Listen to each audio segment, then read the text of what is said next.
Hello, everybody. Welcome to this edition of Sun Leaders. We are, in fact, here with one of our Sun authors. I am Eric Nutting, business owner of the Growth Coach of St. Petersburg, Florida. And now we're recording from the Connect St. Pete Studios, a brand new co-working space in the heart of the Edge District. So we're very excited to be here. We're very excited to have our guest with us today, Mr. James Bake. And we have one of our Sun readers and Sun leaders here with us, Adam Peters. So first thing I want to do is get some quick introductions out of the way. Just tell us quickly who you are, what you do, and what you want people to know about you. Adam, I'm going to start with you. My name is Adam Peters. I have a business called Mind Map Renovations. I help people build positive mindsets and build positive culture. And I'm here because I'm a big fan of James. I think what he does is really special. He's a very kind-hearted person as well, and he's just a good person to learn from. Awesome. All right. Well, thank you for being here and contributing. James, I'm a big fan of yours too. You are an awesome human being, but just quickly, how do you want people to know you? Go ahead and introduce yourself.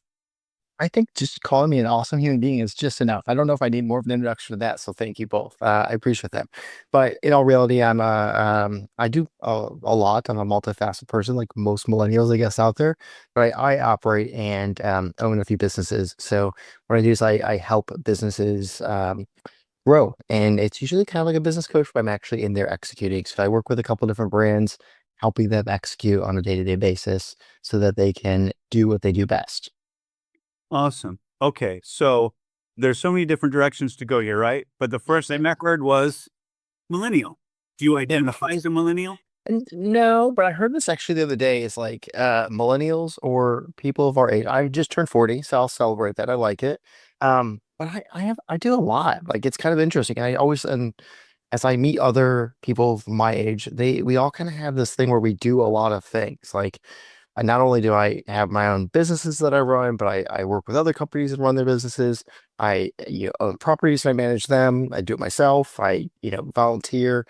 I'm the president of Out and Culture, and I have like 1,000 other little hobbies that I do every single Right. day. It's kind of fun. So that like I don't know, ADD brain, millennial thing is kind of like I'm starting to like just own it and love it. I love ownership. Ed was over here like nodding. Yep, we know. I will also be 40 this year, so we're in the same age ring around the tree. And I agree. Millennials, I think maybe we have access to a lot of things, like we know about a lot of things, therefore we can do a lot of things. I don't know, but I'm here for it.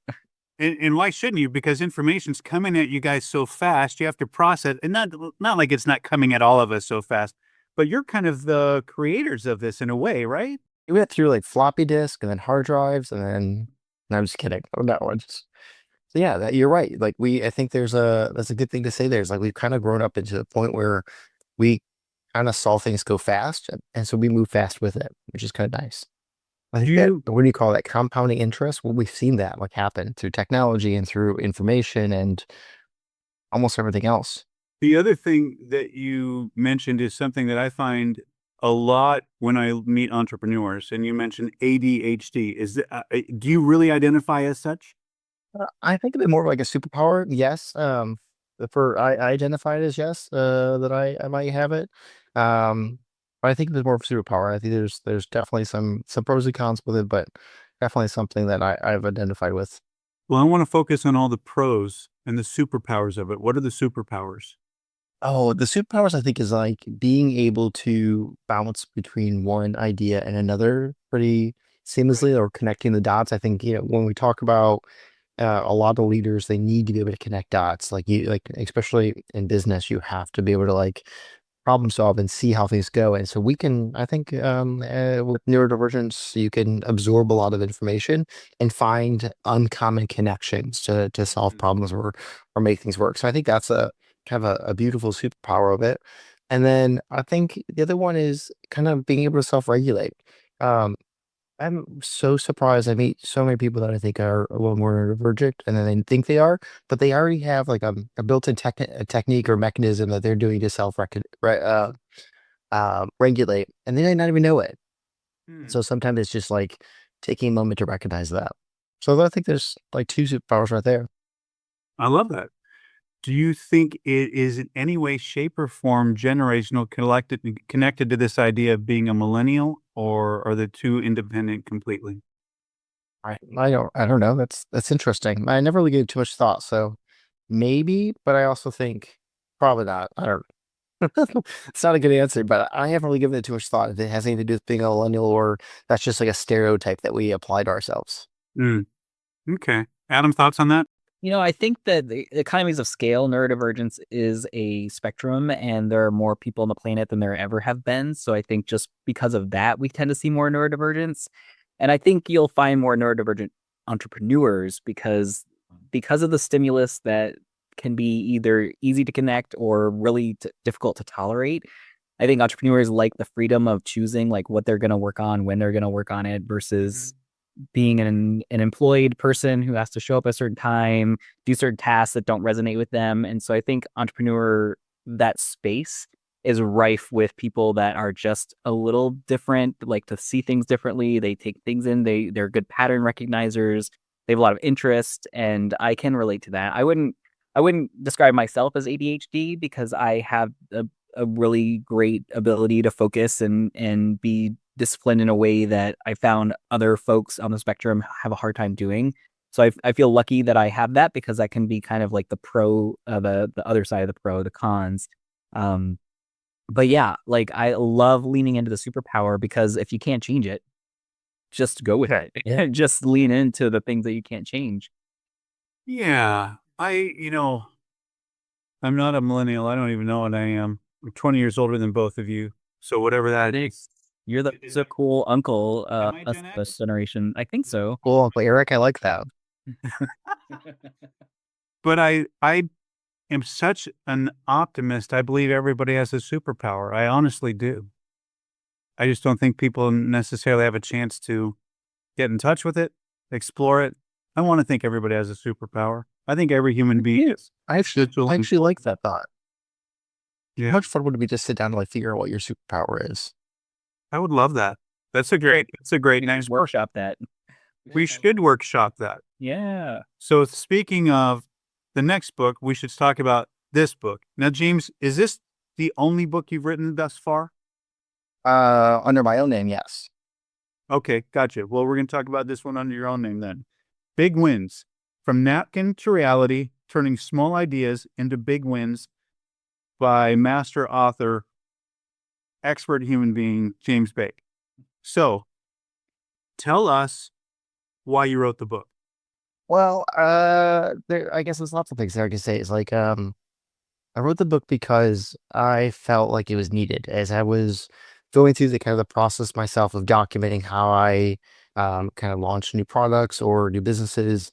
I was talking to a number of people in different masterminds and different groups, and I saw that there was like a gap or a miss of how to do it. I was trying to explain it to others, so I I found myself outlining it one day, and I actually decided to take a challenge. I took an online course where it was like, write a book in 90 days. I'm like, this sounds like fun. The course was garbage, but I still committed to the fact that I wanted to learn how to write a book and have a book done. So I took my outline that I put together for like a talk I was doing and I turned it into the book. So that was kind of the why behind it. Like, again, I was in masterminds, I was teaching, coaching a little bit in these groups, helping other entrepreneurs and small business startups like get over the hump of starting a business and get over the hump of their own mind, kind of finding their own superpowers. And I just committed to doing it. Okay. How long did it take to write? A little more than 90 days. I would say like 120 days. So the biggest thing wasn't about like the writing wasn't too hard. I think it was me getting out of my own head of thinking that I'm an author or a writer. And I still don't identify it as well. Like I do a lot of after I've done the book, I actually sat back and like, okay, I've created dozens of products for other people. I've created guided journals. I've been hired to ghostwrite journals for like um different authors to go be a companion to their products. So I've done a lot of this before, but it's always under someone else's name. And so me coming to coming up with my own thing was kind of hard. So I think the hardest part of the 120 days plus was like getting over my own head and just forcing myself to do it. And then the editing process was rough. So I hired three different beta readers and editors to go through it. And I rewrote a lot of it multiple times and just kind of stuck with the process. So Okay. But that's pretty efficient in my yeah, I thought so. It's only 10,000 words, so I committed to like something that was I thought achievable. Well, it's great. You ran a workshop for us, 2 workshops for us actually as Sun readers with concepts based on the book, right? Mhm. And your thought process is this isn't necessarily a book to sit and read in a corner. It's a book to interact This with. should be like a guided book. Yeah, I think the big thing about like kind of framing the book a little bit is it isn't about having great ideas. It's about what happens between having the ideas and actually doing something with it. So it's not about just reading it and learning it. You can go to YouTube University, do that kind of stuff. I want people to actually apply it because I think most people already have really good ideas. Yeah. The real bottleneck is that self doubt, that overwhelm, and waiting for the clarity. So like the progress that comes doesn't come from confidence. Right. Confidence comes from progress. And so that's where I want people to remember. So the napkin idea is just enough to get started and kind of move forward. I love that, and you're really a poster child for it because you just spoke about self-doubt in the thought process of being an author and starting a book. So you really coach yourself and talk yourself through the process. Yeah, and I think that's something I repeat over and over in the book. It's not about having the perfect plan. It's about taking the or having the courage to take the next steps. And like self-doubt isn't a sign that you're underqualified. It's a sign that you care, right? It's not that most people fail. It's they stall, right? They don't overcome self doubt and then take action. They take action while doubting themselves. And I think that's something I really learn through the process and I kind of embrace the process. And I think I still learn and embrace it every single day. Let me check in with Adam. Adam, how much do you deal with self-doubt, if ever? I probably less than your average person only because I've worked on it so much. And that's been a lot of how I build my positive narratives is by looking for the silver lining or giving myself grace or giving myself pep talks. But it still absolutely creeps in. And I love, James, that your book is 10,000 words because that really plays into the whole small steps, big wins type thing. You don't have, it doesn't have to be some big thesis or series of things that you have to do. It truly is about the little bite-sized stuff. And I had the pleasure of going through your workshop, which had your concepts in action, and it helped me immensely to pick a thing, work towards the thing, and have the accountability piece of it as well with the people that went through this is with me. And as a result, I was able to do something that was uncomfortable for me that I would have self-doubt about when it comes to like looking for sponsorships and partnerships with this big event that I'm trying to build. And it was incredibly helpful to just take a step back, look at it in bite-sized ways, and then embrace the help that others can give you through just checking in and sharing the small wins along the way. And yeah, it's the perfect size and it is so practical. Yeah, I Yeah. agree completely, and I thought the workshop was exceptional. Um, Like, especially when the power went out right beforehand. So we had to do it candlelight and hey, wing it. Do you remember this? Like, I think I had a whole like visual presentation to go through because we are going to do like some guided exercises. I needed the visuals and the power went out minutes beforehand. And we just, the topic was humility, right? As a leader. And I think that was great, like showing how we have to pivot, pick up and pivot. And so I'm so happy that you thought it was good because we just kind of wung it at that time. But Well, I mean, in this show, you don't need the fancy visuals, right? Like it all works with just the concept. But way to But I pivot. think thank you. One of the things I think that you just talked about was really, really interesting is you talk about kind of the self-talk that you have, like that you're boosting yourself up, you're looking for the silver linings. I would love to know more about that. Like what do you how do you do that? Yeah. It started by recognizing the negative voice that was talking to me or like telling me like I'm dumb or I could have done that differently. And in the very beginning, it was kind of just taking the pause and be like, oh, bro, it's okay. And like giving myself a name, like giving my brain like, hey friend, hey bro, like we're friends. Like let's not fight. And just interrupting it in the beginning and getting a little curious about what it was trying to do for me. Are you like, are you protecting me? Are you nervous? Are you worried about something? Like, what is the reason for this negative self-talk? And lots of self-discovery, lots of digging deep into the point where I was able to honor my lived experience and say, oh, you're really nervous about this because that time that we failed or that time that we felt less than, and we're different now and we have a lot more resources and we have friends that are helping us, and like it's going to be good. And then doing that enough just built in the transform the critic into an ally, somebody that I genuinely believe that all negative thoughts have positive intent. I genuinely believe that. And by approaching the negative thoughts in that way, I was able to coach it into becoming more of an advocate. Like, this is the way that you can really help me. This is not helping me anymore. This is. I really like that. I think in the book I call it negative Nancy, which is everybody is a very common phrase, but it drifts in every once in a while. And it sometimes gets louder than your normal voice. And so I love that you have these tactics or these techniques to kind of help calm it down a little bit and just remind it like, hey, we've been here before. We could do this. Yeah. We've done hard things before. Yeah. Self-talk is a really underrated thing especially when it's conscious. When it's subconscious and you're just kind of like getting that, ooh, what's that monster rearing its ugly head in there. But when you have the conscious self-talk and you're controlling a little bit more about that, while also again honoring your lived experience, because if you just try to tell yourself, bro, it's not a problem, that's setting yourself up for failure too. Yeah. So you have to be able to look at your past with a clear head, which is scary for a lot of folks because sometimes there's a lot of scary things in your past, but it's worth doing, especially if you're in a safe place now. That's the time to do it. Yeah, I agree with that. One of the things I've been working on, and I think this is kind of interesting for other entrepreneurs and leaders, is this concept of like expanded capacity.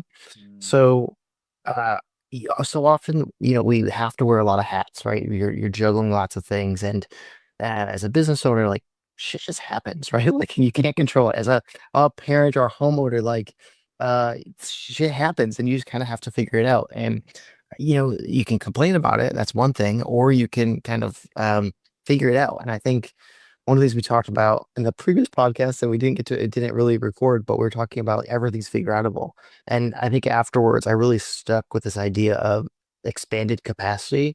And I was kind of thinking like, you go to the gym and you're lifting some weights, you're going to start off with like 10 pounds, and then you're going to upgrade to 20 pounds, and you're going to go to 50 pounds, and whatever else. Not a personal trainer, but that's what you do. You like have expanded capacity. I'm a yogi. I've practiced yoga for years. I have my yoga teacher certificate. I worked for a yoga studio. And that's kind of things like we taught people is start where you can, start where you begin, and breathe into it. And you're gonna expand your range of what you can be doing. And so like kind of what you're talking about is like giving yourself that positive reinforcement of reminding yourself, like, remember where we were before? Now look at where we're at, we can go farther. And I think it also reminds me of a book that I might have read mentioned to you, Eric, is The Gap and the Gain. One of my favorite books on this topic. Again, this is like why I wrote a 10,000 word book, not a 300-page book that basically tells you the same concept. Great book, read it all if you like, but you can read the first like 50 pages and get the concept. It's, when we set goals, we set you start at point A and your goal is point B, but we end up usually in the middle. And most of us look at what happened from the middle to point B, where we want our goal, that gap where we missed, we failed, quote unquote. But we didn't. If you look at where we started and where we ended up, that's the gain, and that's what we should be celebrating. We should be looking back, like, look where we were back there. Look at that. That was so far away, and we actually made some progress. So I think, as you're talking here, it really makes me think about this like expanded capacity kind of thought process. Maybe it's another book, maybe it's another thing that I'll do in the future, but really it reminds me that we are capable of growth. And when things get tough or when things get hard or when that shit happens, taking a moment and remembering that we've grown so far and we can go even farther. Yeah, it's a little bit of a play on adaptation, which is the superpower of the human species, is our ability to adapt over time based on our circumstances and environment and many, many, many factors. And so when we are afraid and we don't progress, that kills our adaptation. It really reduces that superpower that we have. But when you go a step further than's comfortable, now you've adapted and now you've increased your capacity to adapt further because you've created that proof to your brain that it's possible to survive that one more uncomfortable step and one more. And the people that like to explore how far they can go in life have my undying admiration because that's why would we waste that as human beings? It is an amazing superpower. Why don't we spend our whole lives seeing how far we can go in the areas that we want to go? Here we go again, talking about our superpowers. And again, this could be a workshop because we sitting down You- talking about celebrating that. Superpowers. You come out of the gate in your book saying the power of a simple idea. Mhm. Talk to that a little bit. So I think, like I said before, everybody has ideas. I think everybody has good ideas. And I think the difference between an idea and a good idea is execution of it. And sometimes a simple idea is the easiest to execute on. And we don't need to make things complicated. Use example like look at a successful business. I'll use this as like I'm working with someone right now, and we're working on a new product, and I keep getting feedback that they want to add more bells and whistles. Mm. I'm like, okay, but why? What's the purpose? Is it solving the original problem that we set out to solve? Yes. Okay. Good. Will these new bells and whistles like add to it? Maybe, but is it necessary? And so it's always remember like sometimes like always wanting to be better or do more or um kind of to be different in what we're creating kind of sometimes gets in the way, and it's sometimes an excuse to not start. Like it's having that perfect plan, right? So having like a simple, I'm gonna do X, I'm gonna launch X, and then phase two is gonna be I'm gonna add XYZ onto it, or I'm gonna add, slightly dice onto my thing. It's Mhm. starting simple and then expanding from there. So Okay, well, everybody loves fuzzy dice. I like fuzzy dice. It's kind of a weird analogy. I don't know why I just said that, but here we are. It's Friday, so We let's should talk about some fuzzy dices. we should talk a little bit about game creation, shouldn't we? Ooh, I love game creation. This is a big this is a big passion of yours. You've created games, right? Mhm. Talk to us I'm about creating one right now. okay. What So why why is this a passion of yours? Talk about that first. I actually really like the product development process because, and I guess I can say product development can fit in a lot of different things. Like it could be a game, it could be an app, it could be a tool of some sort, but I like the process. So one of the things that I've always done is kind of like, what's the problem I want to solve? And like, Mhm. how can I do something really simple that's going to help other people? And so a lot of times there's solutions to problems that other people have done that could be productized, right? And that's kind of fun to like figure out and learn like what's a better way to do it. I think that's kind of part of my like millennial ADHD kind of superpower brain is like seeing how people solve problems and like, okay, can I turn this into something that then others can use to solve problems as well? Like, can I Mm. help them overcome a problem or challenge? So I really like that aspect of it. And so I like to create really simple things that like you're like, oh, that's actually a really simple tool, but it's helped me so much. Mhm. So I like the product development process, and then seeing it actually come to life is kind of beautiful. So I'm working on a new game right now. I'm really excited about this one. It's funny because like we talk a little about like failing a little bit. I think I mentioned we were just talking about and kind of self doubt. Like I've created some games, but I've never created a double date game for couples. And so I actually hired a game designer to help with this product a couple months ago. And unfortunately, whatever circumstances happened, they weren't able to deliver what they promised. And so I have a deadline that I have to accomplish. And I've done enough of this. So I'm kind of like I've been doing a lot of research. I've been looking at other games, kind of like look at game mechanics, looking at like what works and what doesn't work. I go to Amazon a lot. I look at reviews of what other people are talking about.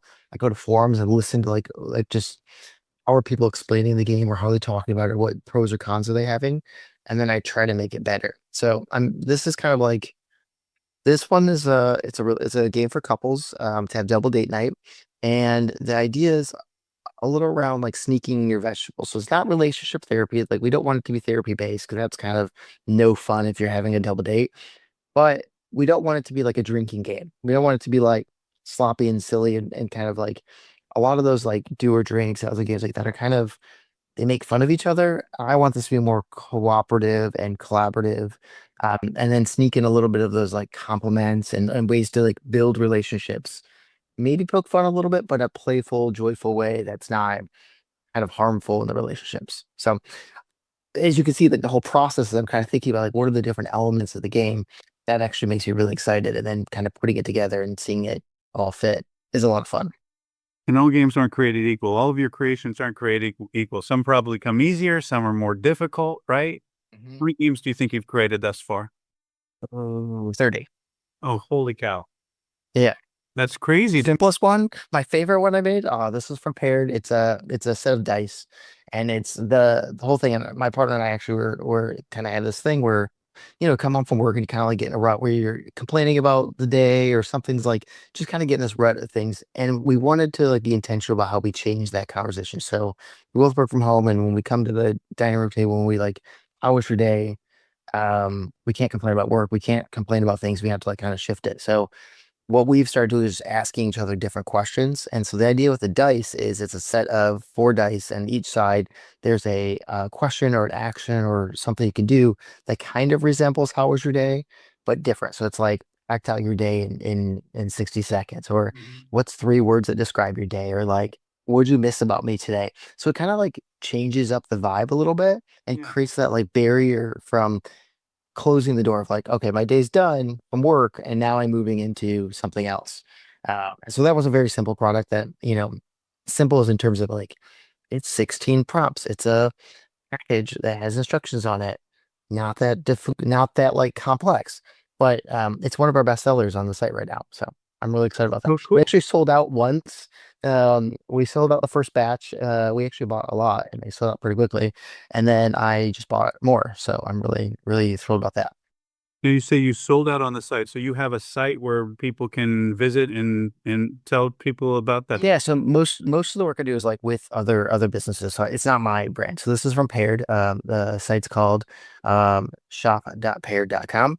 Okay. And we have a bunch of different products for couples. Paired is an app that helps couples get closer together. So really awesome company doing really great things. They have a couple million users over every single month using it daily. It's pretty amazing. It's a simple thing where it's just getting people to have conversations. And so what we're doing is we're creating physical products to kind of take that experience offline. Audio is the future, and your business should be a part of it. Name Creative offers full service support to launch your podcasts, bringing your message to life and your brand to more ears. Whether it's a one voice show or a roundtable discussion, we'll help you sound sharp and grow fast. Your voice has power. Let's amplify it together. Visit nameandcreative.com today to start your journey.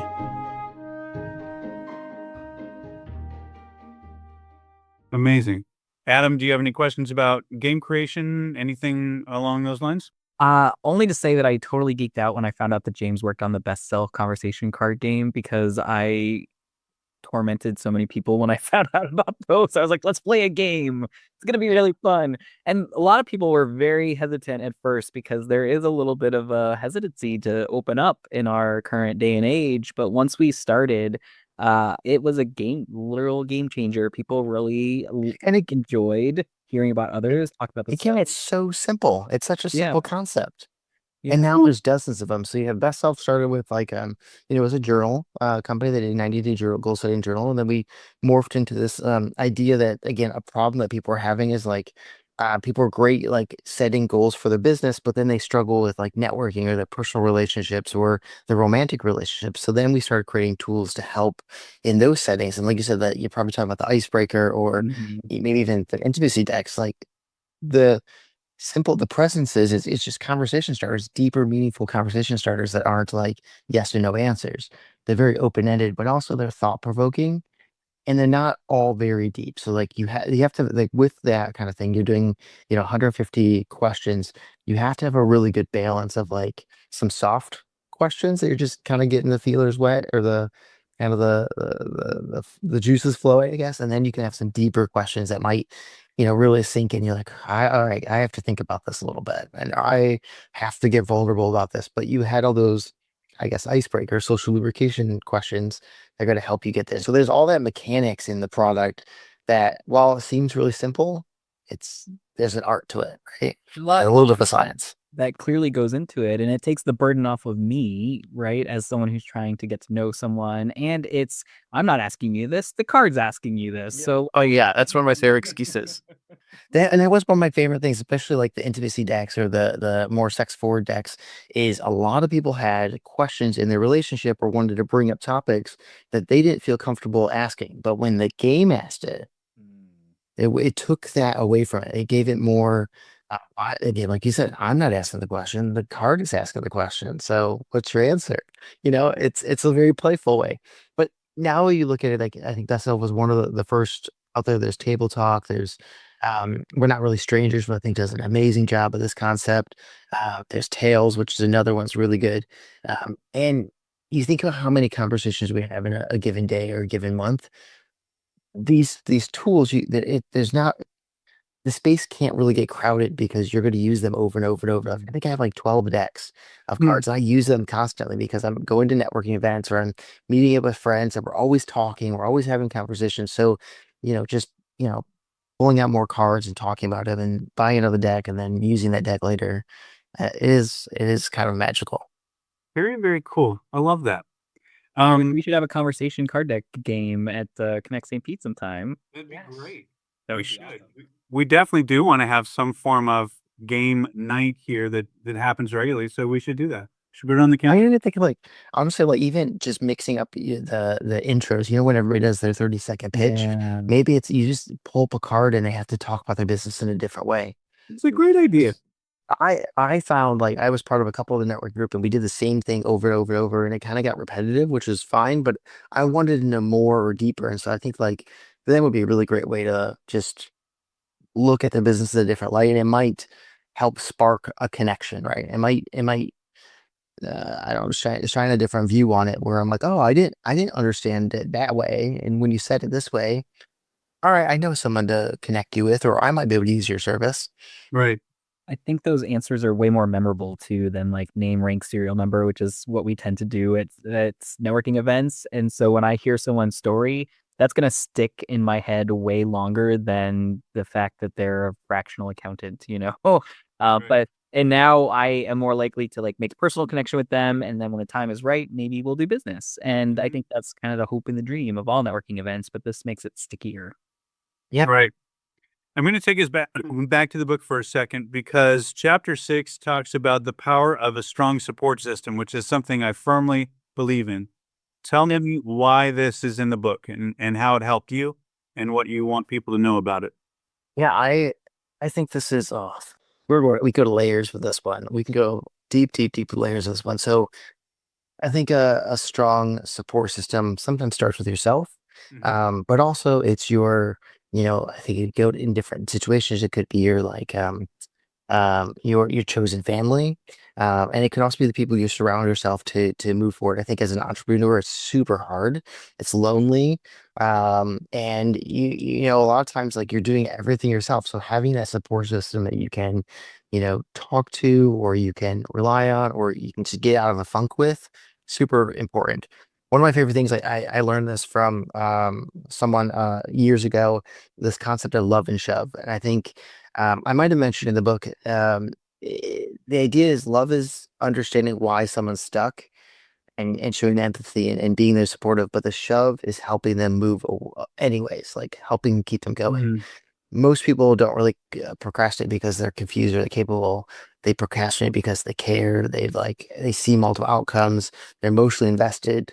The stakes feel really real. Their brains are telling them, let's protect ourselves by waiting. And that love is, from a friend or support group, it's, I see you. This is heavy.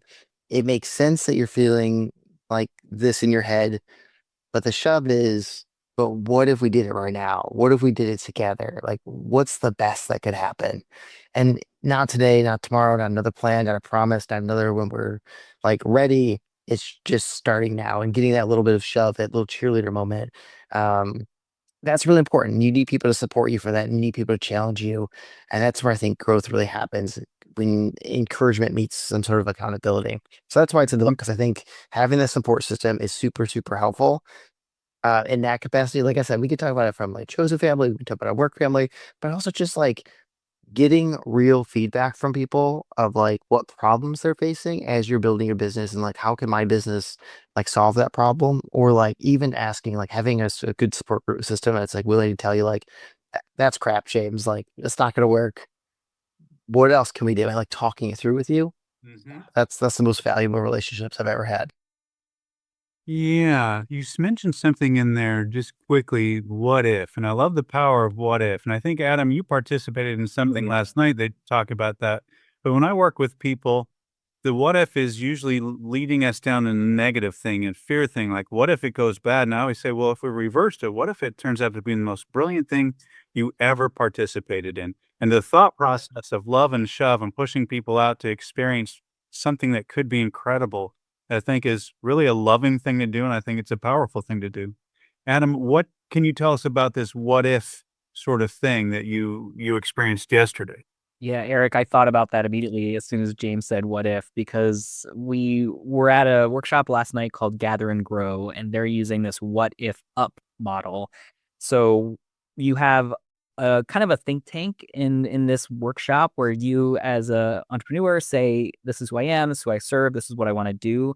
And then your think tank group will ask clarifying questions about what it is, and kind of get the lay of the land. And then once the questions are over, everyone takes a round robin of saying, well, what if? And you provide an idea or a solution or a brainstorming thing, and it's up in a positive way, like, what if you do this? And then that person who's receiving that just receives it. No responses, no, I tried that, or like, this is, I'm worried that this wouldn't work. It's just receiving. And then once you feel like you have one, two, three things that resonate with you, you say, I'm good. And at the end of the night, we recorded the one thing that we wanted to do that based on the suggestions, and it was recorded. And there's a follow-up step. So to your model too, James, of accountability and having that touch point later, it's the same kind of model where, okay, you got these wonderful gifts from people. Now go do the gift. It's love and shove. I'm doing this because I care about you and I love that, by the way. That gives me a lot of permission, because sometimes I feel like I'm being a little too pushy with my friends who have dreams that I want them to accomplish. But now it's a love and shove situation. Right. Yeah.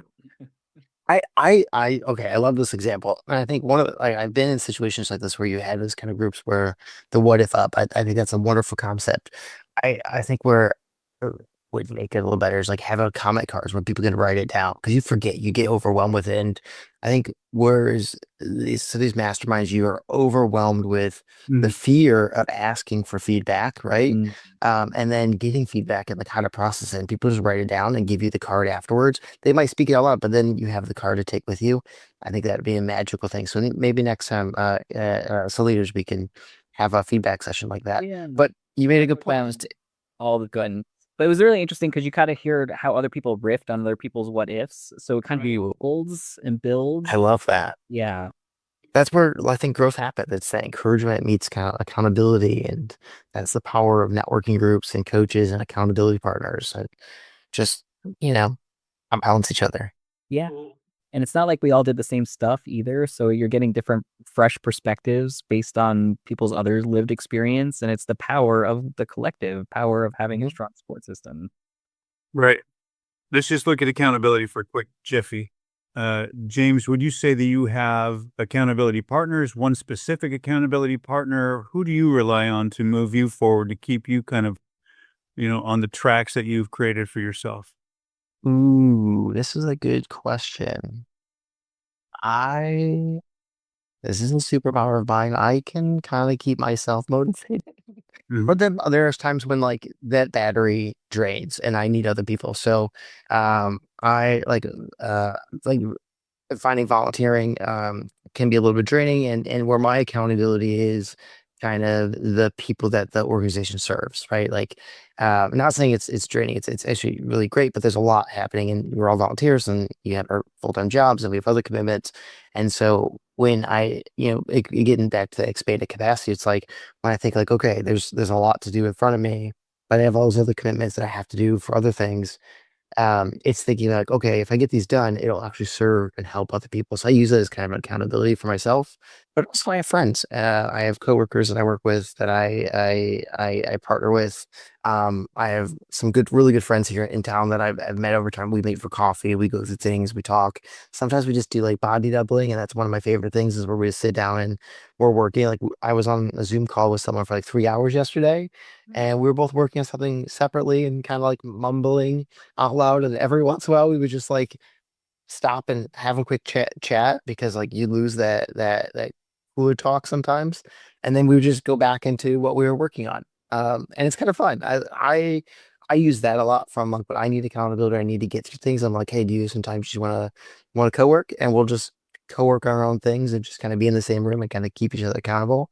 Otherwise, we might get up and like go fold laundry, which is also really important. But That's interesting to me because again, looking at kind of the age that you gentlemen are, I've got 5 kids. They're younger than you guys by, I guess my oldest is, but that's how they work too, and that's sometimes how they date. They'll really, watch movies this is when they're in fun. separate spaces.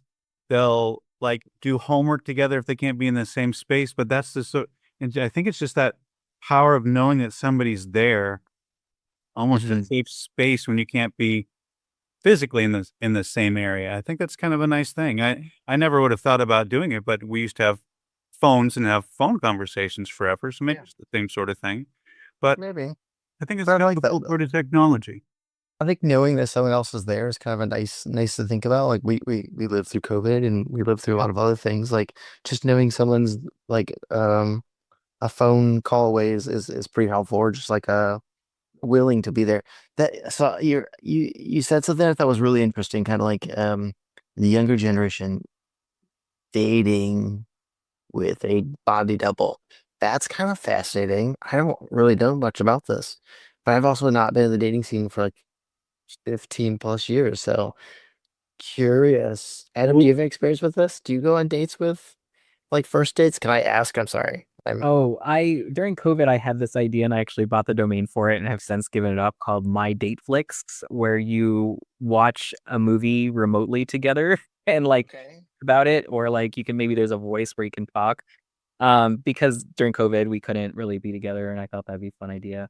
I so my You didn't enjoy like syncing up the TV shows or the movies at the same time? Like ready, I one. did that. I wanted to like make it easier because it was always like, okay, 1, 2, 3, go, and then like someone would put ahead or behind. But yeah, I grew up at the time when the internet was getting really big, and I was also a little bit more socially awkward. So I made a lot of friends online, and they were my lifeline to share what was on my heart or on my mind or my anxieties or my complaints. We had shared interests around Star Wars and sci-fi and writing, and we could do those things remotely. So I became very comfortable making connections virtually. And I think it's only amplified as technologies become more integrated into our lives. And younger generations aren't driving as early. I've noticed that trend. So, or to get in your car and meet your friend, you just do FaceTime or get on your laptop and do some sort of virtual version of it. Why aren't they driving as early? Is it too expensive? What's going on? It's like really conjecture. I have no idea what the reason is, but I've got like a cousin that doesn't want to drive. I think he's 19. My niece is 17. Do you have kids? We should bring your kids on here to ask these questions. This is fun. No, you're good. I think it's a combination of like, what's the point? Because we have technology that gets me what I want, and like my parents will drive me around. I think parents are way more engaged with their kids than they were back when we were younger, and it's like, our like you want to go somewhere, you can drive yourself, and or you can get a ride, or you just won't go. So I think that there's a little bit of not as much of a need for it, and then yeah, cars are expensive, insurance is expensive. It's also scary. Have you driven in Florida lately? Like, Yeah. No, man, my generation is like as soon as you could as soon as you could, you'd get a car or borrow your parents, and you would go driving for as long as you possibly could with the windows down and the music blaring. yep, Don't that's what we did. people do that anymore? Okay, you did. I did. That's what I did. As soon as I could get my temps, I was like, even before my temps, I remember like, probably I shouldn't say that loud in public, but like when I was we would go on like road trips, go camping, and I was like, 14. My dad's like, okay, take the wheel, in the backwoods of Oh yeah, like, even younger than that, I was on my dad's steering the wheel in the backwoods of Florida. yeah, exactly. And like, we were excited to get in the car and go and get our license as quick as possible. I remember chomping at the bit, but like, yeah, I've Yeah. heard of. I didn't know they wait that long. Yeah. Oh, so much gas was. Let's go. How much was gas back in 20 years ago? It was like 150 when I started driving. I remember like this was aging me again. Now I feel really old and shouldn't bring this up, but there used to be a radio station called 98.3, and I remember they did a gas drive where the gas was $98 or 98 cents, 98.3 cents or something like that.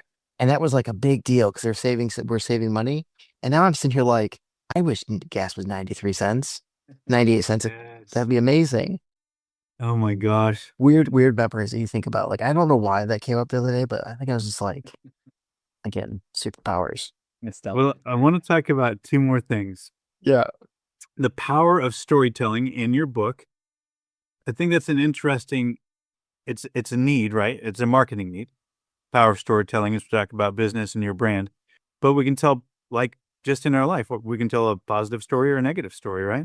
Well, so Adam did a really good job of talking about this, and I think this is really important and um something I don't do enough that I see the value of is kind of rehearsing that story a little bit beforehand or kind of identifying creating those stories. I think that's really, really important.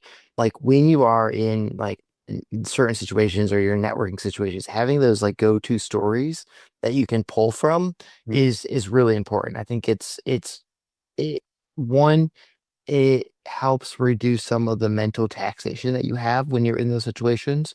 But it also helps you boost your confidence. It helps you kind of make the most use of your time when you're in them. So I think storytelling is really, really important. I think one of the things that I've started doing is kind of like documenting my story and some of these prompt tools that like, there's journals out there, there's legacy prompt things that I've used in the past from like documenting, like and writing, like, okay, what are some situations I've gone through or like in business or in other things I'm doing and writing it out so that it's kind of in my head like a story and it can kind of come out quickly. So I think that's really important. Same with like your business, right? You need to talk about like who you serve, what you do and how it benefits them and having those like quick things ready to go helps. But I think it's really important from a storytelling perspective is kind of having that, I don't know, like catalog of stories you can pull from. That's one thing. Adam, I'd love to know what your thoughts are too here because I see all these books in the background, so you are definitely a collector of stories. It looks like. Oh, I love stories. And the Moth has a card game for storytelling as well, if you're interested in checking that out. But I think you really highlighted the best part of stories, which is it lightens the cognitive load because our brains have evolved to intake oral histories. Writing is relatively new, and books and print is relatively new to the human brain.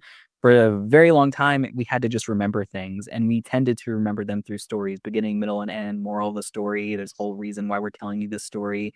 And so that is so sticky as a business owner, as anybody that just wants to be memorable. If you have a bank of stories that you can pull from easily and tell them well and succinctly, people will remember you.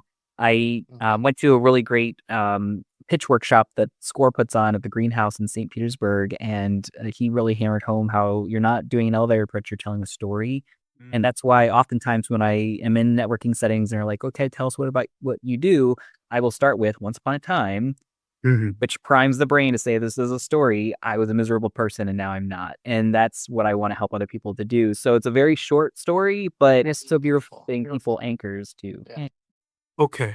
So our time is just about winding down. And we obviously, the three of us can talk for a long time. Maybe we should do this again. But what I want to focus on that we haven't talked about is the other work you do, the fractional work you do, and how you want people to know you, who you want to help, how they can contact you. I want to kind of talk about all of that. Who are you looking for to interact with in the world? Well, I think, so fun. There's so many things. Again, I could talk about, there's a networking group the other day we are talking about this is coming to knowing what you're talk on in different situations and what you want to serve in that group. And so I think here or with this group, I kind of want to talk about my current role as the president of a nonprofit called Out Art and Culture. We're the only LGBTQ plus nonprofit in Pinellas County that focuses on art and humanities. We host a lot of really great events. One called Readout, which is coming up in the first week of February, and then Art Out, which is in June this year. And the whole idea of what we're trying to do is we are trying to amplify the voices of LGBTQ artists, authors, and storytellers to kind of get their names out there. And you here at Connect AP, we're really fortunate about having the columns where we are displaying artwork for two really amazing artists I'm looking at it right every now. single month. It's inspiring. Yeah. Yeah. Yeah. And it's amazing. And so that little thing right there just kind of makes me really happy. And again, as I was talking about before, that's my motivation why some of the things I do is like if I can make that connection, I can get over some awkward uncomfortableness asking. Then guess what? We now have a really amazing space that we can showcase some really talented artists on. So I think if anything right now, I think that's where my focus is uh, kind of seeing where we can be more involved in the community, where some of the needs of the community. I think one of the things I've really seen it, especially with Readout, which is our literacy event, literacy event. You gotta be careful of that. Our book festival. We're bringing in about 50 authors and storytellers from all over. We're bringing them here to Florida, which is really amazing. So, bringing queer authors into Florida when Florida did book banning and other terrible, horrible things to silence voices. It's kind of an amazing thing that we can be doing, and we're gonna have about 120 people there, plus all the authors and their guests and their friends, and it's gonna be amazing. And I see that and how we are making an impact on those lives and also the community, but also like what else can we be helping with? So that's where I think hear this conversation you're asked is love to connect, love to talk about like what are some things that we could help with. Like we have this connection with these really amazing authors. If there's a story time or can we like help bring books to a community that needs them? Can we introduce authors in a sense to get more exposure to the author, but also Yeah. open up the community to their work and or artists as well. So that's where I would love to kind of put my ask if I could. So much there. First of all, Readout, correct? I have that. Yep. When does that happen? February 6th, 7th, and 8th. It's a Like whole a weekend freight of train, fun. it's coming up. It's coming up. Yeah. Yeah. Okay, where's it gonna be? It's going to be at the Hickman Theater in Gulfport. Okay, super. 50 authors. Yep. Is it a ticketed event? How can people Yes, it's a participate? ticket event. So if you want to come, you have to buy tickets. You can buy them at the door on Friday, Saturday, Sunday, or you can go to outartandcultures.org and you can buy tickets there.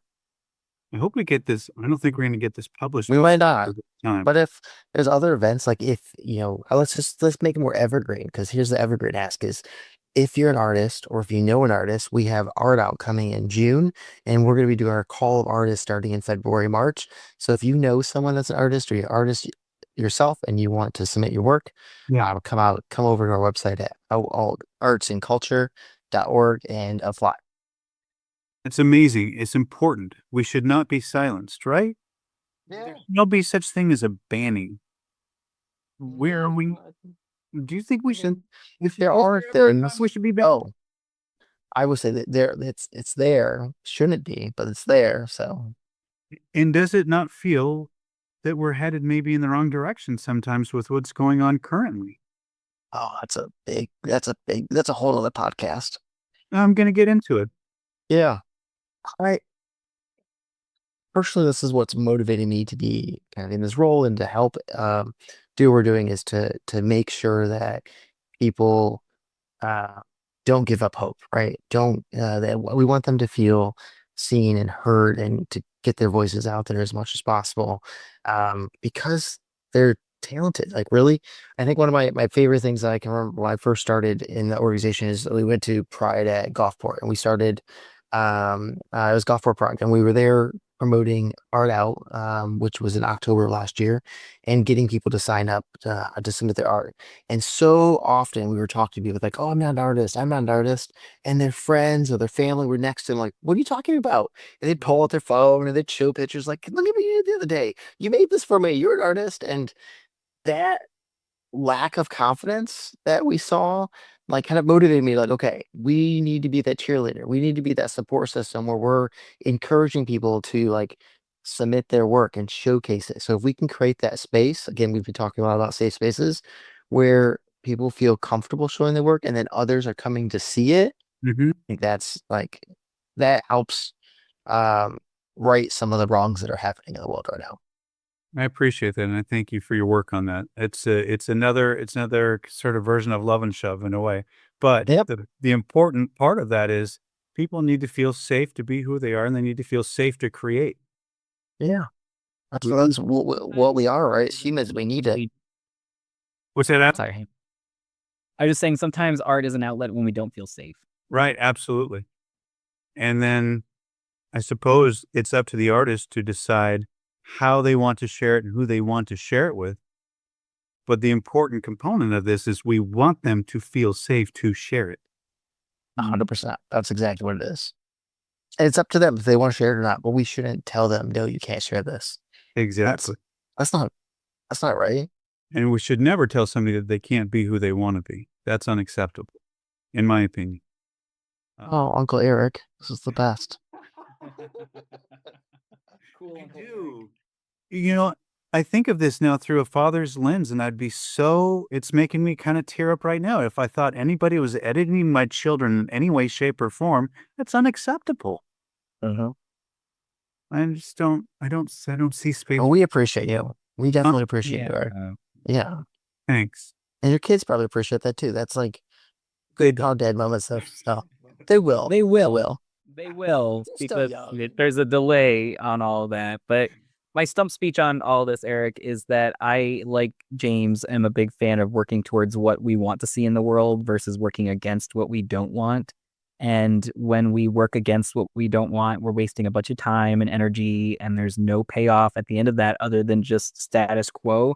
So I'm all about working towards the vision that we want to see the world become. And if enough of us do that, I think it makes a big difference.